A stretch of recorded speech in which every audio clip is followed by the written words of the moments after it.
আজ থেকে দ্বিতীয় দফায় অন্নপূর্ণা যোজনা পৌঁছবে মহিলাদের অ্যাকাউন্টে।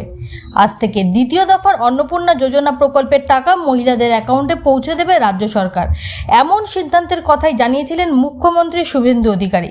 সরকারের সেই সিদ্ধান্তকে সম্মতি জানিয়ে জগদ্দল বিধানসভা কেন্দ্রের বিধায়ক রাজেশ কুমার জানান, আজ থেকে অন্নপূর্ণা ভাণ্ডারের টাকা দ্বিতীয় দফায় পৌঁছে দেওয়া হবে মহিলাদের অ্যাকাউন্টে। যদি কেউ সেখান থেকে বঞ্চিত হয় সেই বিষয়টা আমরা খতিয়ে দেখব।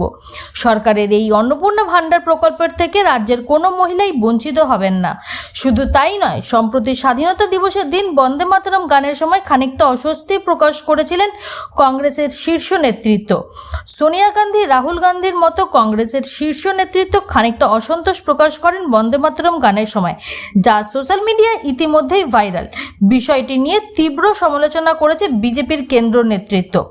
বন্দে মাতরম গানের মাহাত্ম্য বোঝাতে গিয়ে জগদ্দলের বিধায়ক বলেন, আমরা বন্দে মাতরম গানের বিরোধিতা মানব না। আমাদের নেতৃত্ব এই বিষয়ে কড়া মনোভাব দেখিয়েছে।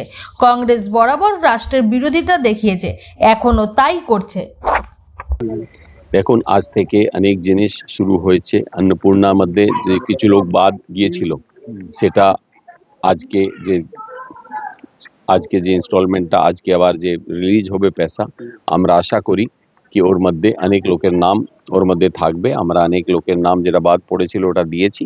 তারপরেও যদি কিছু আরো কমি বেশি থেকে যায় ওটা আমরা নিশ্চয়ই সরকারকে জানাবো, সেটাও হবে। যেটা আরো বড় জিনিস হয়েছে সেটা হচ্ছে আয়ুষ্মান ভারত কার্ড। ওটা গতকাল চালু করা হয়েছে। 3 কোটির বেশি লোক তার লাভটা পাবে। এছাড়া 80 লক্ষ পরিবার মানে আরো আবার 2-2.5 কোটি তারা মুখ্যমন্ত্রী স্বাস্থ্য বীমা যোজনা তার লাভটা পাবে 5 লাখ টাকা অবধি বিনামূল্যে। এছাড়া যে অমৃত বলে যে ফার্মেসি, যে 50-60% 70% ডিসকাউন্টে ইমপ্ল্যান্ট যেতগুলো লাগে, কোনো লোকের মনে করুন হাঁটুর আছে, না কোনো লোকের স্টান্ট আছে, না অন্য কোনো জিনিস আছে, সব ইমপ্ল্যান্টে তো ডিসকাউন্টেড প্রাইসে এটা হবে। এছাড়াও যে জন ঔষধির 460 মতো আরো নতুন জন ঔষধি কেন্দ্র খোলা হচ্ছে, যেতে 60-70% 80% ডিসকাউন্টেড প্রাইসে ওষুধগুলো পাওয়া যাবে। মানুষের স্বাস্থ্য পরিষেবা নিয়ে যতগুলো কাজ করার প্রয়োজন আছে, বিজেপির সরকার আজকে 100 দিন পূর্ণ হয়েছে, তার জন্য আমরা সকলেই মানুষের সেবার মধ্যে নিজেকে লাগাচ্ছি। মানুষ অনেক আশা আকাঙ্ক্ষা নিয়ে এটাকে বিজেপির সরকারকে নিয়ে এসছে এবং আমরা আশা করি আমরা তাদের সেবা করতে পারবো ভালোভাবে। রাস্তাঘাটের প্রবলেম আছে, ড্রেনেজের প্রবলেম আছে, লাইটের প্রবলেম আছে, প্রত্যেক জিনিসের উপরে কাজ করা হচ্ছে। আরো যে পরিকাঠামো আছে, স্বাস্থ্য কেন্দ্র হোক না স্কুল হোক, সব পরিকাঠামোগুলোকে আরো ভালো করা যেন যেতে পারে, সেটা আমরা সকল মিলে চেষ্টা করব। নতুন করে কোনো ক্যাম্প হচ্ছে কিসে?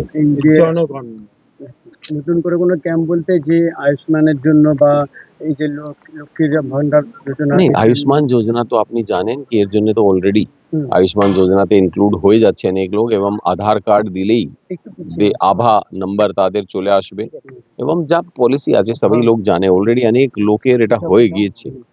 তারপরেও যদি কেউ বাদ পড়ে আমরা নিশ্চয়ই ওটা মানে পঞ্চায়েত হলে পঞ্চায়েতে এবং মিউনিসিপ্যালিটি হলে মিউনিসিপ্যালিটিতে এটা আমরা দেখে করাবো। দেখছি, দেখুন, কোন লোক যদি বন্দে মাতরমের অপমান করবে, আমরা বঙ্গভূমিতে দাঁড়িয়ে একটাই কথা বলছি, এই অপমানটাকে সহ্য করা যাবে না। আমাদের গর্ব বন্দে মাতরম। ভারত সরকার নতুন আইনও নিয়ে এসছে। কংগ্রেস সব সময় রাষ্ট্রভক্তি রাষ্ট্রপ্রেমের যত প্রতীক চিহ্ন আছে সকলের প্রতি তারা এই ধরনের উদাসীন এবং এই ধরনের অপমান ওরা সবসময় করে এসছে।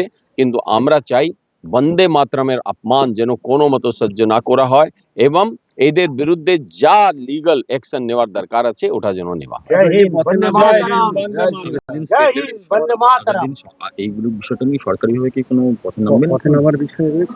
ওটা মানে আমি বলছি আমাদের সরকার, আমাদের শীর্ষ নেতৃত্ব ব্যাপারটাকে খুব ভালোভাবেই দেখছে, আর নিশ্চিত যেটা আমাদের কর্মসূচি আসবে আপনারা তো জানতেই পারবেন।